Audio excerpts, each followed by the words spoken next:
आज हम सुनेंगे बांझ औरत की कहानी। आज रानी जल्दी उठ गई क्योंकि आज का दिन उसके लिए बहुत महत्वपूर्ण था। अकेलापन दूर करने के लिए अपने लिए जीने का एक कारण घर लेकर आ रही थी। देखा जाए तो बहुत खुशी भी थी और थोड़ी सी नाराज भी थी क्योंकि पिछले 7 साल की यादें उसे रात भर सोने नहीं देती थीं और अब स्वस्थ बैठने भी नहीं देती थीं। चाय का कप लेकर वह गैलरी में आकर बैठी और गुजरा हुआ कल उसके आंखों के सामने आने लगा। बेटा, तुम्हें ऐसे नहीं जाना चाहिए था। शादी होने के बाद उसे अंत तक निभाना आना चाहिए। ऐसा ही समझो कि तुम्हारा नसीब ही खराब है। कोई क्या करेगा, अगर माँ बन सकती तो बात ही अलग होती। मैं माँ नहीं बन सकती, इसमें मेरी क्या गलती है? यह सब मेरे हाथों में है क्या? माँ नहीं बन सकती मतलब मैं इंसान नहीं हूँ क्या? मेरी कोई फीलिंग्स नहीं है क्या? मिनट मिनट में मेरा अपमान करने वाले, मेरा जीना मुश्किल करने वाले लोगों के साथ मैं जिंदगी कैसे बिताऊं? वह जो कहेंगे वह सुनना। रानी और माँ की यह सब बातें चालू थी तब पापा आए। ये देखो बेटा, मैं तो एक कपड़े की दुकान पर काम करता था, अभी उम्र हो गई है तो कोई काम भी नहीं देता है। और तुम्हारा भाई हर्षल तो परदेश में अपने गृहस्थी में मगन हो गया है। तुम कहती हो तो मैं तुम्हारे ससुराल वालों से बोलता हूँ, पर तुम अपने ससुराल वापस चली जाओ, ऐसा मुझे लगता है। नहीं पापा, कुछ भी हो जाए मैं उस घर में वापस नहीं जाऊंगी। वहाँ पर मुझे घुटन सी होती है। वहाँ मिलने वाला अपमान, बेइज्जती से मैं थक चुकी हूँ। शादी के पहले मैं पैरों पर खड़ा रहना चाहती थी, पर मेरा ग्रेजुएशन होते ही आपने मेरी शादी करवा दी।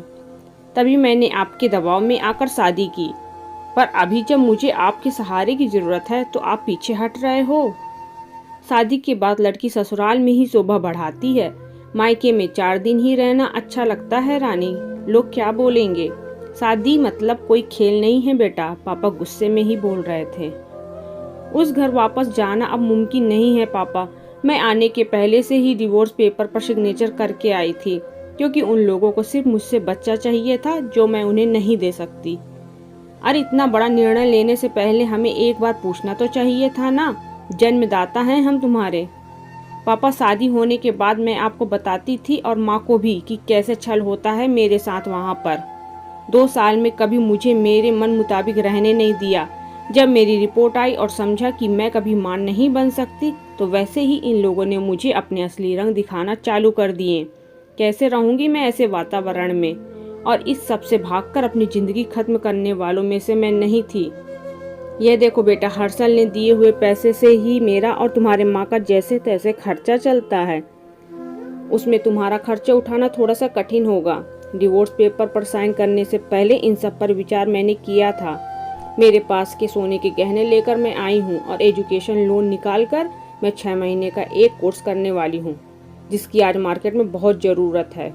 उसके बाद मुझे अच्छी कंपनी में नौकरी मिल सकती है। मैं आपके ऊपर आर्थिक बोझ नहीं डालूंगी पापा। मुझे जीवन जीना है, संघर्ष करूंगी और कमाऊंगी, विश्वास कीजिए मेरा। सब लोग क्या बोलेंगे बेटा, क्या जवाब दोगी उन्हें? माँ आंखों का पानी छुपाते हुए बोली। माँ बोलती थी कि वक्त आया तो सच क्या है बोल देना चाहिए।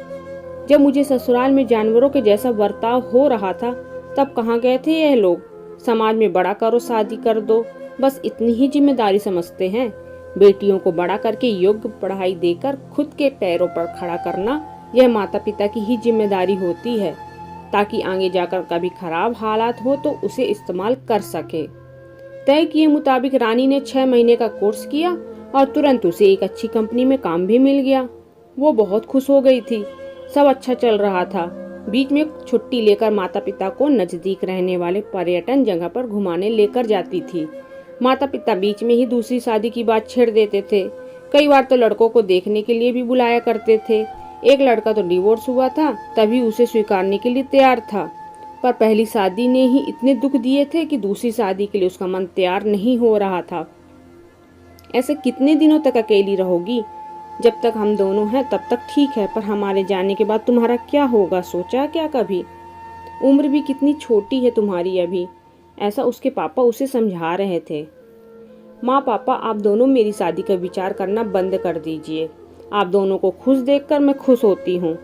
मेरे दोस्त सहेलियाँ हैं ना मेरे साथ। क्यों करनी है दूसरी शादी भला? इतना आसान नहीं है बेटा।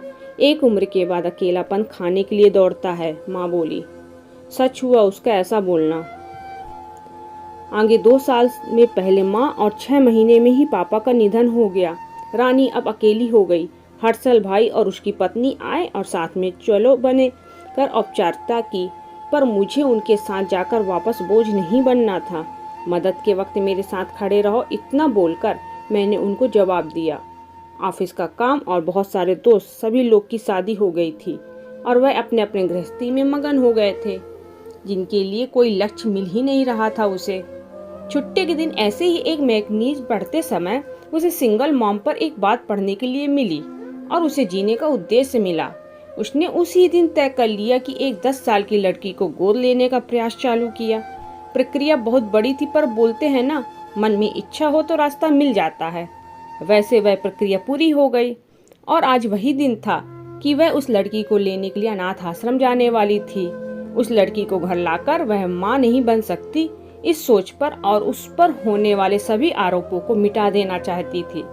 तभी उसने निश्चय किया कि लड़की को बहुत पढ़ाऊंगी, खुद के पैरों पर खड़ा करूंगी और फिर शादी करवाऊंगी। दोस्तों, उम्मीद करती हूँ कि आपको कहानी पसंद आई होगी। अगर पसंद आए तो एक लाइक और शेयर जरूर करिएगा और अभी तक चैनल को सब्सक्राइब नहीं किया तो हमारे चैनल को सब्सक्राइब करें। धन्यवाद।